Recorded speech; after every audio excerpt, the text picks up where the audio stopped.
माता की भक्ति के इन 9 दिनों में माँ दुर्गा के 9 स्वरूपों को अन्य भोग अर्पित करने के अलावा उनका प्रिय भोग लगाकर पूजा के फल में अतिशय वृद्धि होती है। दुर्गा शक्ति के 9 अलग अलग रूप हैं जो हर तरह की नकारात्मकता से रक्षा के लिए एक कवच जैसा कार्य करते हैं। देवी के नाम के उच्चारण से ही हमारी चेतना के स्तर में वृद्धि होती है और ये नाम हमें निर्भय और शांत बनाते हैं। मान्यता है कि इन दिनों माता रानी अपने भक्तों के मनोरथों को पूर्ण करने पृथ्वी पर आती हैं। धार्मिक मान्यता है कि नवरात्र के 9 दिनों में व्रत रखने और पूजन करने वालों के लिए कुछ नियम होते हैं। माता की भक्ति के इन 9 दिनों में माँ दुर्गा के 9 स्वरूपों को अन्य भोग अर्पित करने के अलावा उनका प्रिय भोग लगाकर पूजा के फल में अतिशय वृद्धि होती है। नवरात्रि का पहले दिन का भोग कलश स्थापना के साथ ही इस दिन देवी दुर्गा के शैलपुत्री रूप की पूजा की जाती है। ये हिमालय की पुत्री हैं, इसीलिए इनको सफेद रंग बेहद प्रिय है। इस दिन माँ को गाय के घी का भोग लगाना शुभ माना गया है। मान्यता है कि ऐसा करने से आरोग्य की प्राप्ति होती है और देवी माँ अपने भक्तों को हर संकट से मुक्ति देती है। दूसरे दिन का भोग इस दिन माँ ब्रह्मचारिणी की पूजा का विधान है। इस दिन माँ को अन्य भोग के अलावा शक्कर और पंचामृत का भोग लगाना चाहिए।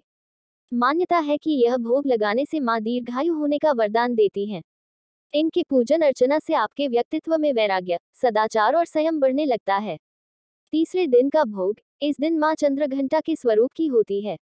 माँ की कृपा पाने के लिए इस दिन दूध से बनी मिठाइयाँ, खीर आदि का भोग लगाएं, जिससे माता चंद्रघंटा अधिक प्रसन्न होती हैं। मान्यता है कि ऐसा करने से धन वैभव व ऐश्वर्य की प्राप्ति होती है। साथ ही इनकी पूजा अर्चना से मानव सांसारिक कष्टों से मुक्ति पाते हैं।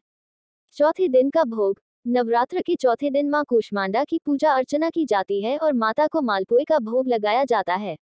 ऐसा करने से बुद्धि का विकास होता है और मनोबल भी बढ़ता है। पांचवें दिन का भोग पांचवें दिन दुर्गाजी के पंचम स्वरूप माता स्कंदमाता की पूजा की जाती है और माता को केले का भोग चढ़ाया जाता है। कहा जाता है कि माता को केले का भोग लगाने से सभी शारीरिक रोगों से मुक्ति मिलती है, बच्चों का करियर अच्छा रहता है। छठे दिन का भोग ये दिन माता कात्यायनी को समर्पित है। इस दिन भोग के रूप में देवी को लौकी, मीठे पान और शहद चढ़ाया जाता है। ऐसा करने से आकर्षण शक्ति में वृद्धि के योग बनते हैं और घर से नकारात्मक ऊर्जा समाप्त होती है। सातवें दिन का भोग माता कालरात्रि शत्रुओं का नाश करने वाली होती हैं। इस दिन देवी कालरात्रि को गुड़ से निर्मित भोग लगाना चाहिए।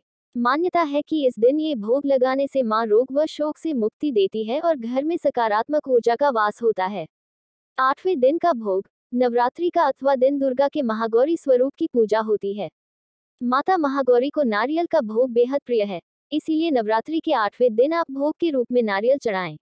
ऐसा करने से मनोवांछित फल प्राप्त होगा और घर में कभी भी धन धान्य की कमी नहीं होती है। 9वें दिन का भोग नवरात्रि का 9वां दिन माता सिद्धिदात्री का है। देवी सिद्धिदात्री को घर में बने हलवा पूरी और खीर का भोग लगाकर कन्या पूजन करना चाहिए। मान्यता है कि ऐसा करने से भक्तों की सभी मनोकामना पूर्ण होती हैं।